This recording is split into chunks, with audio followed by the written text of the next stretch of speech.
Du savoir à partager, des voix à écouter. Une chronique de Bernard Saillag de À la Cantorade, en partenariat avec l'Université du Temps Libre de Guichen. Une parenthèse curieuse et vivante pour explorer des sujets passionnants, racontés par celles et ceux qui aiment transmettre. Bonjour à toutes et à tous, les conférences UTL avec Jérôme Méniel. Bonjour Jérôme. Bonjour. Jérôme qui nous a fait une conférence intéressante sur le thème, je crois que l'on peut dire ça, la philosophie peut-elle nous aider à mieux vivre ? Tout à fait. C'est ça, d'accord. André ? Bonjour camarade. Comparse depuis de nombreuses années. Oui. Michel, nouveau comparse également. Combourgeois. On va parler de tout ça. Alors, une petite introduction quand même. Aujourd'hui, et il faudra modifier éventuellement, Jérôme. Aujourd'hui, depuis une quinzaine d'années, la philosophie, par un langage vulgarisateur, peut être comme la science accessible à toutes et à tous. Point d'interrogation. La philosophie cherche à mieux comprendre les hommes et le monde, à mieux se comprendre aussi soi-même, à mieux nous adapter. En cela, des philosophes vulgarisateurs cherchent à redonner du sens à notre existence, à nous rendre plus sereins, plus résilients, voire heureux. Alors, on voit des multitudes d'essais publiés actuellement de philosophes comme Roger Paul Droit, comme Michel Onfray.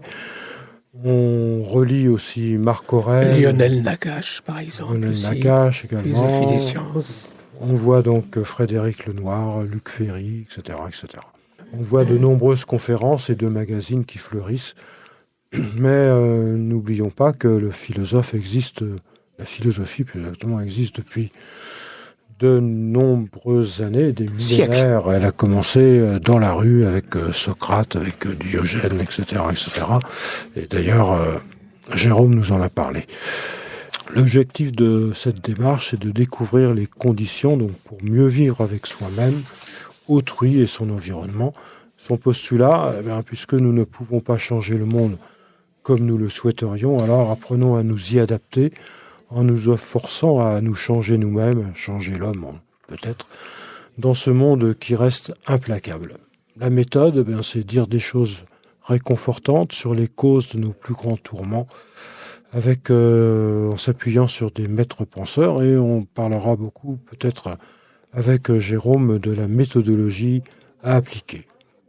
Et donc tout un premier temps, on va présenter d'abord Jérôme Méniel qui a commencé, je crois, en étant mécanicien, je crois, c'est ça, Jérôme ? Tout à fait. J'ai pas commencé par la grande porte, les études, mais plutôt j'ai toujours été un élève assez mauvais dans toutes les disciplines. Et puis après la troisième, j'ai été orienté en formation professionnelle, en BEP mécanique. Alors dans la classe, autant vous dire que personne n'avait décidé quasiment d'être là.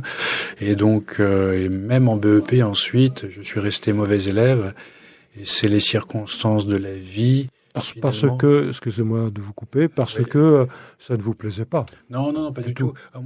Pourquoi vous l'avez fait ? J'ai un grand respect pour les formations professionnelles et pour les métiers. Pourquoi vous avez choisi cette voie ? Il n'a pas choisi, on l'a orienté. On choisit, c'est pas tellement parce que il y a des camarades qui ont été orientés, je me rappelle en BEP, oui, comme dit André, dans la vente, d'autres en mécanique finalement. Pour ceux qui avaient la prétention de mes amis d'aller éventuellement en seconde générale, ça n'était pas possible et moi je l'envisageais pas du tout. Donc j'ai été là en BEP mécanique comme j'aurais pu aller en BEP vente et finalement voilà et j'ai suivi cette formation professionnelle où la moitié du temps nous étions dans des entreprises parce qu'il y a assez peu d'enseignements généraux. Oui. Et finalement l'objectif étant de rentrer le plus vite possible sur le marché du travail. Et donc j'ai quitté ma scolarité assez rapidement et j'ai commencé à travailler dans des... Quel âge, 16 ans, 17 ans Oui, déjà en BEP, on commence déjà à travailler dans les entreprises avec des stages. Oui. Et puis après, après le BEP, à travailler en intérim. Donc j'allais poser toutes mes CV, faire des candidatures dans toutes les boîtes d'intérim et j'ai travaillé dans tous les secteurs d'activité comme manutentionnaire, mécanicien, comme jardinier, et dans tous les grands groupes bretons, par exemple, on trouve le groupe Roulier, également les Thermes Marins de Serge Roulic, et puis d'autres boîtes d'intérim à Dinan. Et j'étais là encore une fois pas un élément, on va dire, toujours très fiable. Donc j'avais une vie un peu atypique et c'est sur le tard que j'ai rencontré la philosophie. Il y a eu un déclic, mais le déclic c'est pas fait dans le cadre de la formation, il s'est fait à l'extérieur. C'est plus tard, c'est vrai que pendant cette période-là de vie professionnelle, j'avais, on va dire, une vie un peu débridée en même temps. Et c'est en tombant, on va dire... C'est-à-dire débridé, une vie un peu excessive peut-être. D'accord. Ou même dans le travail, j'étais pas assidu. Sans règle de vie.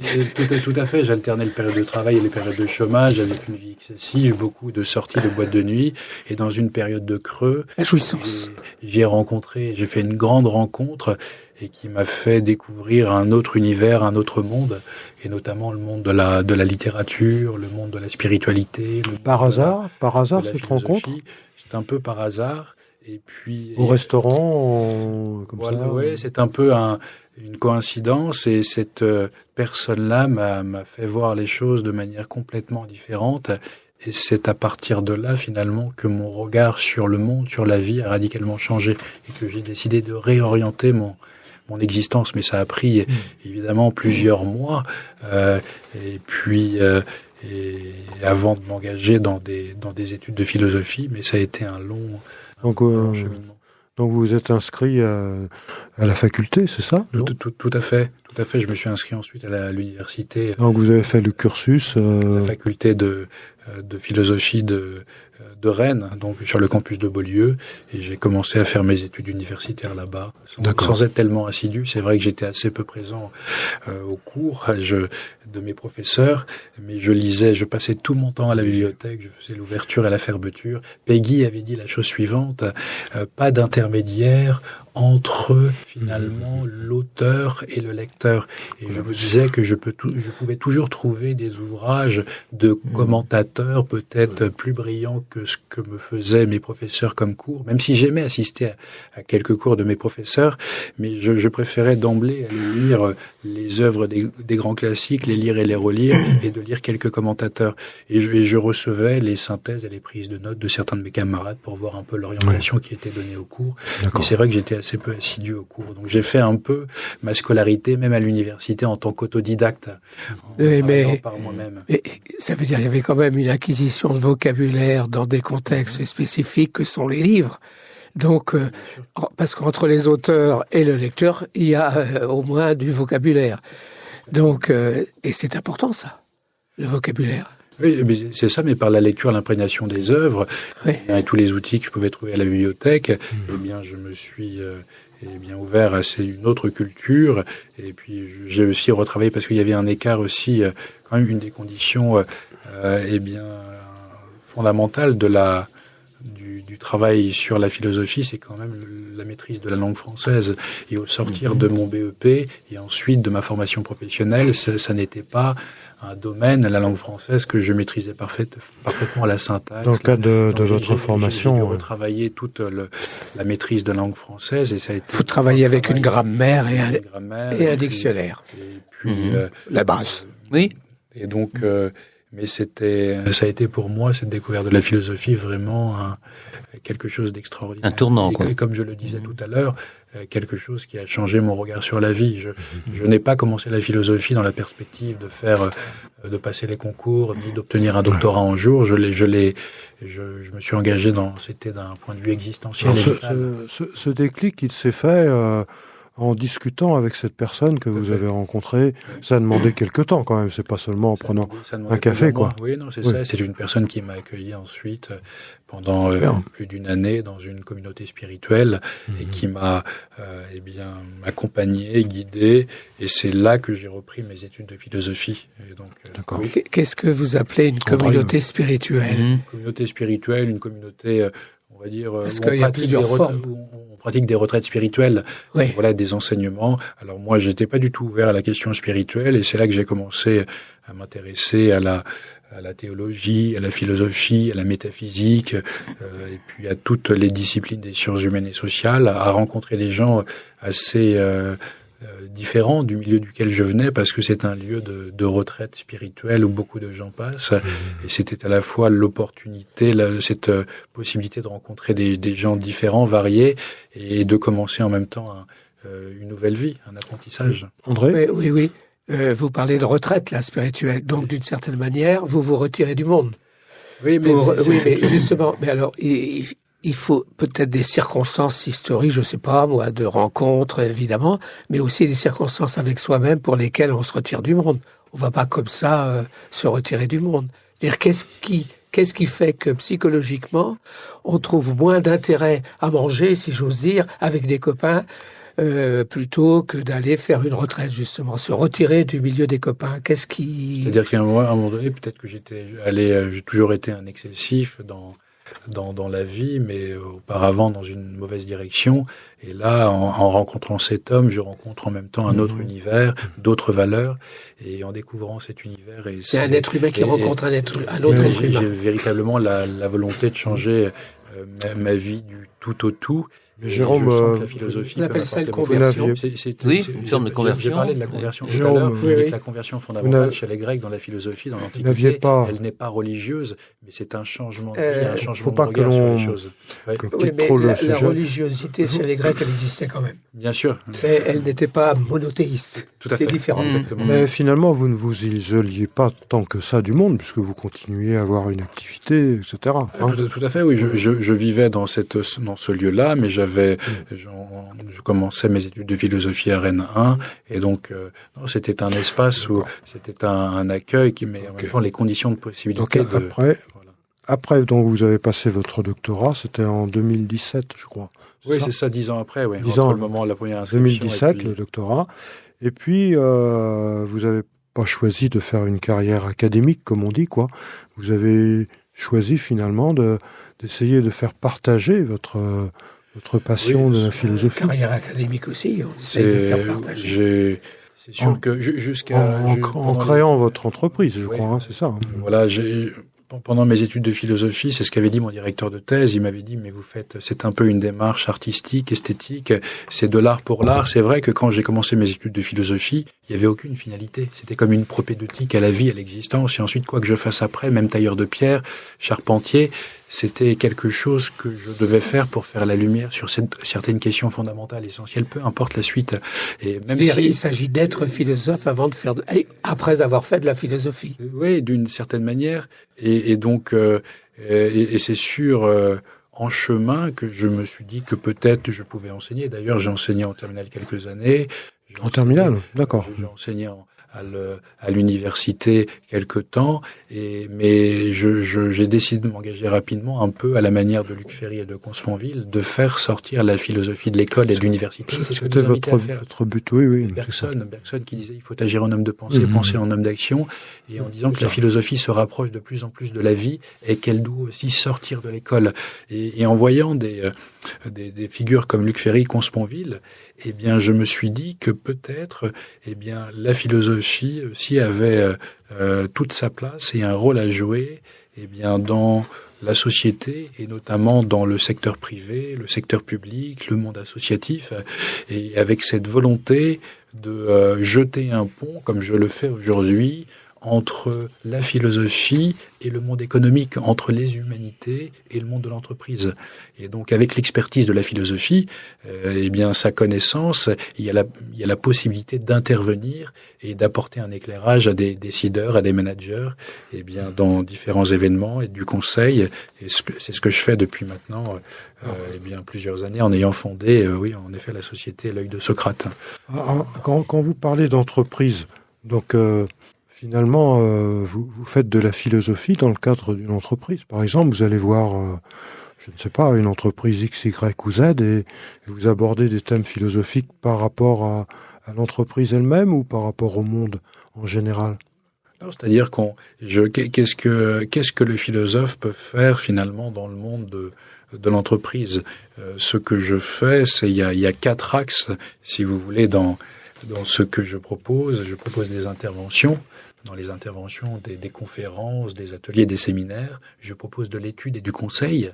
C'est-à-dire, j'ai fait des rapports sur l'évolution du travail, par exemple, qui sont des outils d'aide à la décision pour les décideurs, où L'Oréal a commandé il y a quelques années un rapport sur les représentations de la beauté sur 2500 ans pour l'utiliser en interne, donc de l'étude et du conseil sur des questions éthiques également. Donc ça, c'est le deuxième axe à côté des interventions.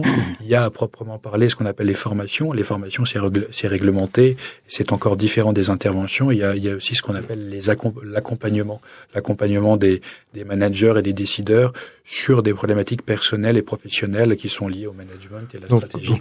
Et donc, c'est véritablement, je continue à être professeur de philosophie, mais en dehors de l'université. Quelques années, donc... Vous sentez que vous êtes amené à vulgariser la philosophie, c'est ça ? Auprès de personnes qui ne l'ont jamais abordée. Je me rappelle d'un sujet d'agrégation, de quoi la forme est-elle la forme, et c'est vrai que c'est un sujet que je traite assez peu dans le monde de l'entreprise. Donc nécessairement, il faut un peu s'adapter à son public, voilà, la plupart des universitaires pratiquent assez peu, avec parfois le mépris de la vulgarisation. Or, la vulgarisation, quand moi, les plus grands esprits que j'ai rencontrés en philosophie et en sciences savent tout le temps vulgariser leur discipline. Oui, mais la difficulté, si vous voulez, c'est que dans votre travail, là, qui n'est pas à proprement parler de la quête philosophique, qui est plutôt de trouver les moyens d'aider ceux qui sont producteurs. Donner des outils, quoi. Et puis, donc, des outils... Mais je ne vois pas quels outils peuvent intervenir dans le processus du travail. C'est quoi le travail pour vous ? Le travail, mais c'est le slogan de l'œil de Socrate, c'est voir et agir autrement. C'est-à-dire qu'à un moment donné, le philosophe, il peut apporter un éclairage sur des sujets de société et d'avenir. Oui, mais le travail, justement, c'est quoi le travail ? Le travail, et donc un éclairage pour que les décideurs et les managers puissent agir. Oui, mais ceux qui travaillent, mais le travailleur, lui, dans l'histoire, il n'est pas décideur en général. Et donc, et d'introduire, ça dépend. J'interviens devant différents publics, mais le manager et l'entrepreneur travaillent également à sa manière. Il y a différents niveaux de travailleurs.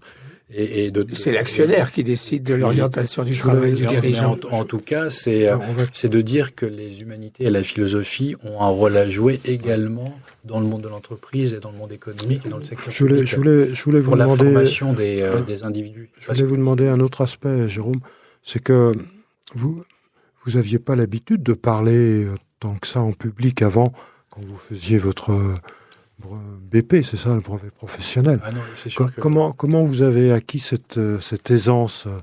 Ça a été par la pratique dialoguant des exercices avec spirituels, non, alors quelle pratique d'exercice spirituel ? C'est un travail c'est un long travail sur soi, c'est un travail par la pratique, c'est sûr que là...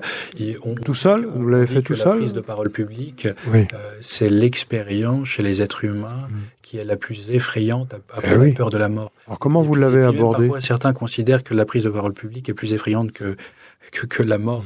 Mais donc, non, c'est qu'à un moment donné, ça fait partie de la nécessité. J'ai une ambition et j'ai une vision qui est la mienne, liée à... Je vous ai parlé de... et ça nécessite nécessairement la prise de parole publique. Donc, il faut que... c'est un sujet à travailler et qui est nécessaire pour partager, faire passer des messages. Et donc, j'ai dû travailler cette chose-là. Parce que vous savez comme moi, si vous avez assisté... à des cours de philosophie, on a des très bons professeurs, des très bons hommes. Mais le problème, c'est que parfois, c'est un peu endormant. Or là, par exemple, vous nous avez fait quelque chose où on ne s'endormait pas.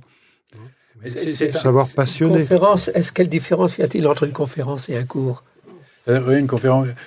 ou conférence académique, conférence grand public, il y a un cours, c'est vrai qu'il y a une totalité qui se tient dans une conférence, tandis qu'un cours, ça peut être, il peut y avoir une unité, mais c'est vrai que c'est d'aborder une question et de donner un message, une idée directrice. Non, mais même il y a certaines, indépendamment que ce soit cours ou conférence, il y a certaines conférences avec des gens très brillants, mais qui ne passionnent pas leur auditoire. Ce qui concerne passionner son auditoire. Là, par exemple, ça dépend de l'auditoire. Le métier de professeur, oui, aussi. Le métier d'avocat, par exemple, il y a un thème qui les un thème commun, c'est le thème de la prise de parole publique. Mais il y a beaucoup de professeurs du secondaire, d'université, beaucoup d'avocats qui sont de piètres orateurs. Ça veut dire que, et beaucoup d'hommes politiques également, parce que l'homme politique également est concerné par le thème de la prise de parole publique. Et la prise de parole publique, c'est-à-dire, moi je croyais, avant d'être initié par des maîtres, des gens comme Jean Stone, qui était des gens comme Luther Consponville. Qui est Jean Stone? Vous pouvez nous rappeler qui est Jean Stone? Philosophe des sciences, qui est conférencier, qui est très sollicité en France, un ami de Luc Ferry et de Consponville. Et donc, si vous voulez, je pensais que c'était quelque chose qui était accessible à tous les enseignants et aux universitaires, parce que par définition, c'était des personnes qui prenaient la parole régulièrement. Mais c'est vrai, de faire un cours ou de faire une conférence, c'est différent. Et de faire une conférence académique et de faire une conférence grand public, c'est la capacité finalement à vulgariser au sens noble la connaissance. Et c'est vrai que peut-être en ayant fait ma thèse sur Bergson nous disait, à côté du concept, il y a la nécessité d'incarner le concept par l'exemple. Il y a un rôle profond de l'image et de la métaphore. L'intuition et de l'intuition. J'ai toujours été très imprégné par les philosophes qui faisaient un usage des métaphores, des fables, et de manière singulière. Et ça m'a beaucoup aidé, sans doute. Oui, puis je me permets, il semblerait que vous faites référence plutôt à une tradition philosophique un peu dans la lignée des épicuriens, des stoïciens, où il y a une forme de repli sur soi et c'est à partir de soi. Et alors le problème qui se pose aussi, c'est qu'il y a d'autres traditions qui considèrent aussi que on ne peut pas se saisir soi-même sans se saisir au milieu des autres. Donc au milieu des autres, mais au milieu des autres, ce peut être la foule aussi. Or la foule, on sait bien que la foule, elle, d'une certaine manière, elle ne pense pas, elle est toujours réactive plus ou moins. Sinon, c'est pas une foule, c'est une psychologie des foules de Gustave Le Bon. Il y a même mieux que Gustave Le Bon. Ça, c'est la psychologie des foules. C'est un peu dépassé, je crois. Enfin, c'est pas le problème. Mais la foule, justement, c'est là. Et donc, quand on regarde un Socrate, il s'adresse finalement à la foule. Il est dans l'espace public. Donc, il s'adresse à une foule, mais il prend dans la foule des témoins par leur fonction d'autres personnes. Donc, il y a un discours pour le peuple, la foule, et un discours pour les individus. Les comtes Sponsville et autres font penser aux épicuriens, aux stoïciens, c'est-à-dire des gens qui sortent du monde d'une certaine manière. En quel sens? Dans le sens du monde, ils regardent le monde et vivent à côté du monde, mais n'interfèrent pas sur l'évolution du monde. L'histoire, par exemple, les intéresse pas. L'évolution historique, par exemple, ils peuvent pas être marxistes dans ce sens-là. Mais ça dépend de quel Marx on parle, mais ils ne peuvent pas être dialecticiens dans la question du devenir sur l'histoire. Il dialogue quand même avec le monde, quand même. Non, il dialogue pas avec le monde, il dialogue avec des positions dans le monde et des individualités dans le monde. Il dialogue pas avec le monde. C'est-à-dire qu'il ne vise pas la citoyenneté d'une certaine manière, comme pouvait le faire Socrate d'ailleurs. Parce que ce que cherche Socrate, c'est qu'il cherche le bon citoyen finalement. Celui qui est à la cité, qui vit au milieu des autres. Donc, est-ce que là, on vit l'individu avec sa propre vie? Et donc, il me semble qu'effectivement... Au niveau du thème de l'engagement, ils ne sont pas véritablement engagés. Si on veut, mais le mot engagement, des fois, est un petit peu ambigu. Je dirais qu'il y a une forme de mise entre parenthèses du monde, mais on se tient dans le monde quand même, on travaille dans le monde, mais on ne veut pas trop se concentrer sur le devenir du monde. Ce sera un autre débat peut-être à mener, mais c'est intéressant. Malgré tout, depuis que vous faites de la philosophie, est-ce que vous vivez mieux que lorsque vous étiez sur le chantier, je ne sais pas, en biomécanique avec votre... C'est vrai que... Est-ce que vous êtes mieux, quoi? Vous sentez mieux avec vous-même? À l'existence. Tout à l'heure, j'évoquais un auteur qui m'a beaucoup aussi appris, un des disciples de Bergson, qui disait la chose suivante: on peut vivre sans musique, on peut vivre sans art, on peut vivre sans beauté, on peut vivre aussi sans philosophie, mais pas si bien. Et ça, c'est une pensée extrêmement profonde et que je partage. Qui disait ça? Vladimir Yankelevitch. Et c'est vrai que la philosophie, l'art, la musique, tout l'univers culturel m'a donné une profondeur, a donné de l'épaisseur à l'existence que je vis, et des couleurs, et même, oui, individuelles, mais en même temps, c'est quelque chose que chacun peut vivre, qui nous rejoint dans nos vies, qui peut aider apporter beaucoup au collectif, et puis parce qu'il y a la dimension individuelle dans la philosophie, mais il y a la dimension sociale et politique. Oui, on est d'accord. Il y a plusieurs traditions. Donc n'oublions pas qu'ici nous sommes sur Radio Laser et que on doit essayé de pouvoir faire recevoir les informations à nos auditrices et nos auditeurs. Et peut-être qu'il serait intéressant quels auteurs vous pourriez conseiller pour être moins anxieux, presque heureux, voire heureux quand vous parlez, par exemple, effectivement, des stoïciens. Il y a des choses qui dépendent de nous, des choses qui ne dépendent pas de nous. L'ataraxie, l'aponie. Voilà. Quel genre de lecture vous pourriez conseiller et quel philosophe vous pourriez conseiller à nos auditrices et à nos auditeurs, Jérôme ?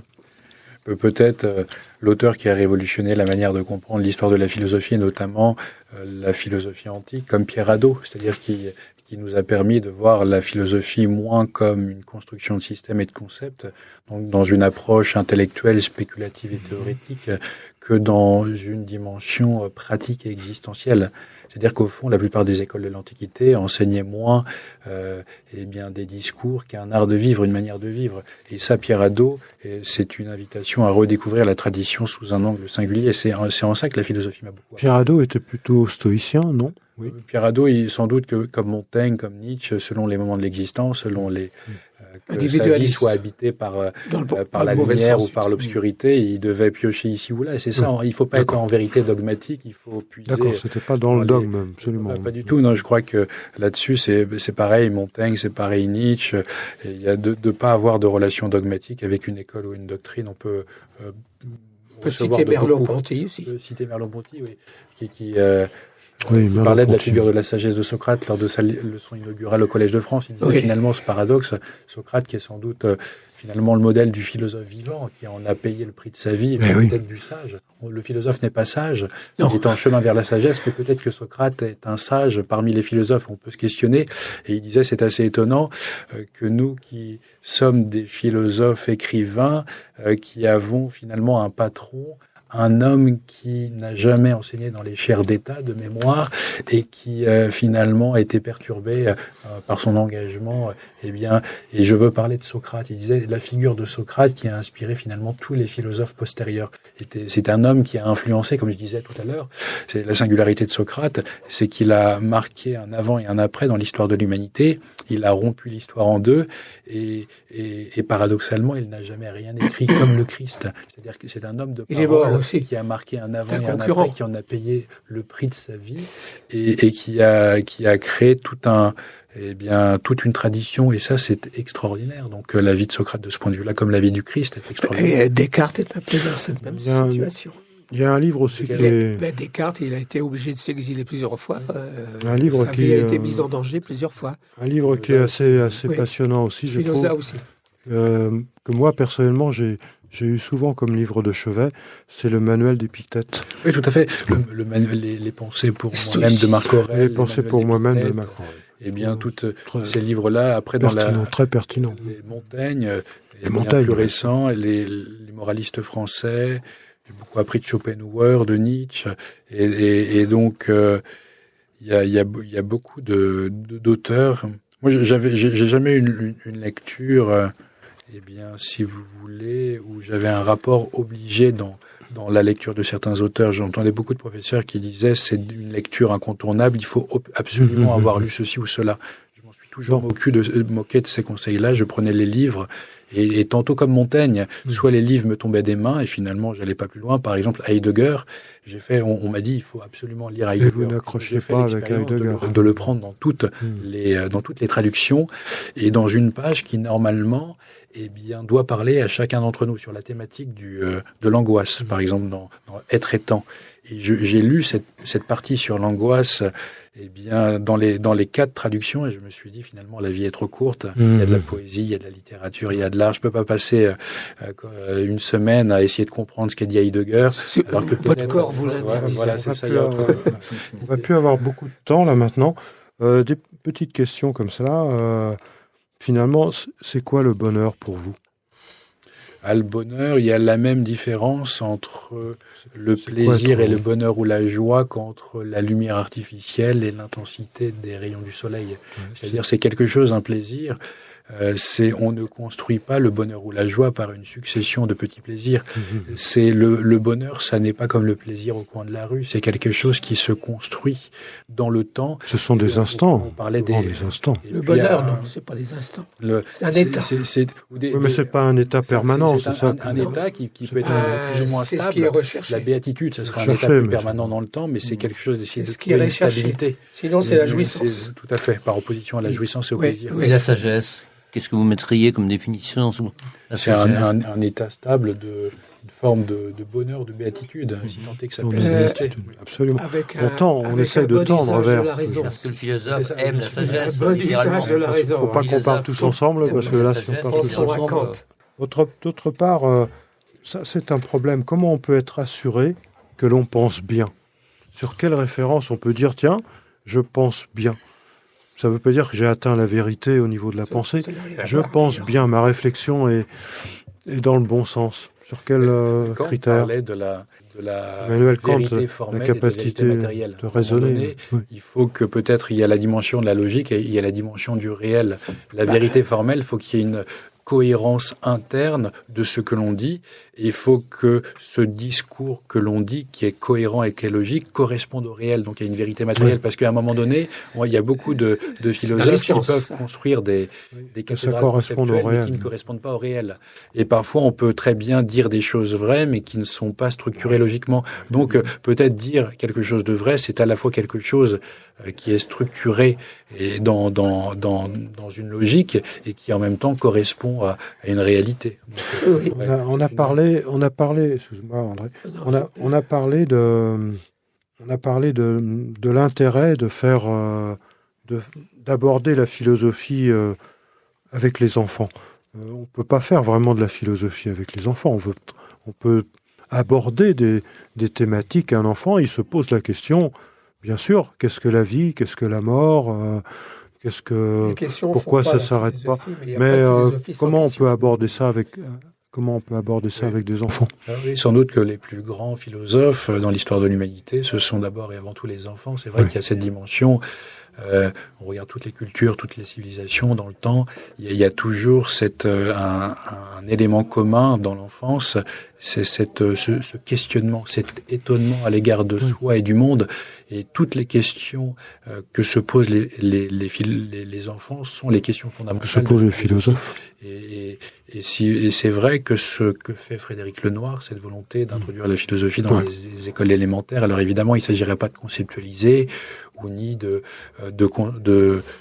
construire des concepts, mais dans le sens de cultiver l'étonnement qui est déjà présent chez les enfants, eh bien, c'est déjà faire une œuvre positive, qui a du sens. On dit qu'être chercheur dans n'importe quel domaine, c'est rester curieux, c'est toujours s'interroger, c'est jamais se dire je sais.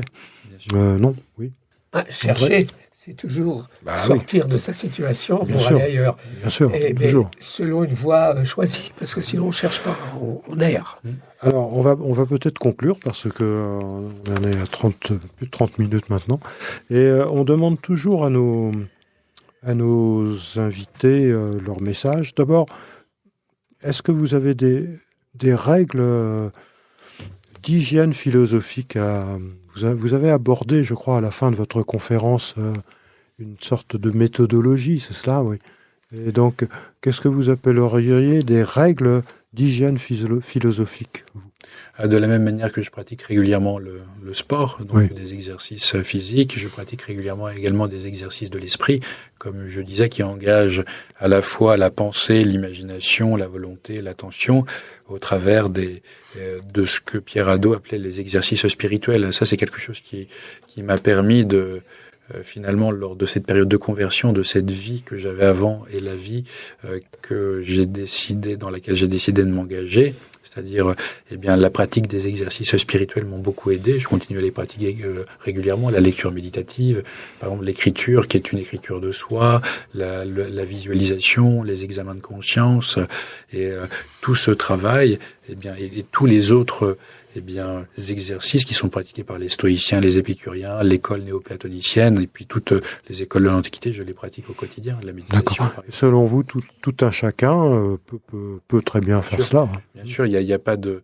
Il y a à la fois des manières de les pratiquer, parce que c'est vrai qu'il y a les exercices spirituels de Saint Ignace de Loyola, dont on a parlé tout à l'heure, mais il faut se dire que ces exercices spirituels, Pierre Hadot a eu des difficultés à nommer ces techniques, ces méthodes, ces exercices, mais ils ne sont pas contemporains du christianisme, c'est-à-dire qu'ils remontent à la plus haute antiquité, ils sont pratiqués par des philosophes de toute obédience et qui sont d'abord et avant tout, si je puis dire, laïques ou philosophiques, et donc on peut tous pratiquer la méditation, la pleine conscience, et que ça, évidemment, ça permet de... ça a des vertus dans nos vies, à la fois pour accueillir plus facilement les souffrances, les douleurs, mais en même temps pour ressentir avec plus d'intensité les joies, les plaisirs de la vie. Et je disais tout à l'heure, il y a une dimension pédagogique, il y a une dimension existentielle et même une dimension thérapeutique. C'est-à-dire que, d'une certaine manière, le philosophe, c'est un médecin de l'âme ou de l'esprit. Le médecin que vous étiez auparavant soigne les corps et le philosophe permet de soigner l'esprit et l'âme. Et c'est de ce point de vue-là, c'est quelque chose qui... Et les psychologues. Les psychologues, oui, sans doute, avec une autre méthode. Mais en tous les cas, il y a des gens dont l'esprit est un domaine sur lequel ils travaillent, mais avec sans doute des approches différentes. Il y a les psychologues, les psychothérapeutes, les psychanalystes. Tout à fait. Ils travaillent l'esprit, mais avec des méthodes différentes. Alors, quel message vous pourriez délivrer à nos auditrices et nos auditeurs pour conclure cette chronique? Alors, les auditeurs, qui sont-ils? Ce sont des auditrices et des auditeurs, des jeunes et des moins jeunes, qui écoutent beaucoup de la musique ou qui écoutent pas de la musique. Ce sont on est dans une zone rurale ici, et donc rurale. Comment? Ambigu. Semi-urbaine. Semi-urbaine, parce que beaucoup vont travailler à Rennes, effectivement. Beaucoup vont travailler sur Rennes. Tout est reculé. Donc, peut-être en un mot, ce que je veux dire, c'est qu'il est jamais ni trop tôt ni trop tard pour pratiquer la philosophie. Et la philosophie, si vous avez une mauvaise expérience en classe de terminale ou avec des interventions de philosophes un peu étonnants dans les médias avec un jargon, un lexique spécifique, c'est de dire que la philosophie ne se résume pas à ça. Aujourd'hui, il y a beaucoup de livres sur le développement personnel, mais en vérité, toutes les thématiques du développement personnel sont traitées par les philosophes dans l'Antiquité grecque et romaine, et de manière beaucoup plus profonde, beaucoup plus intense. Donc j'inviterais, alors le développement personnel, ça peut convenir à certains, ça peut être un moment dans l'étape de la vie d'une personne, mais si les personnes veulent aller plus loin, je vous assure que lire les pensées de Marc Aurèle, les livres d'Épictète, ce ne sont pas des livres difficiles, mais accessibles. Il y a des philosophies accessibles et qui peuvent changer véritablement votre existence. En conclusion, donc, merci Jean. En conclusion, on peut tous être philosophes quelque part, et on peut tous essayer de tendre vers la sagesse. Jérôme, André, Michel, vous êtes d'accord avec cela?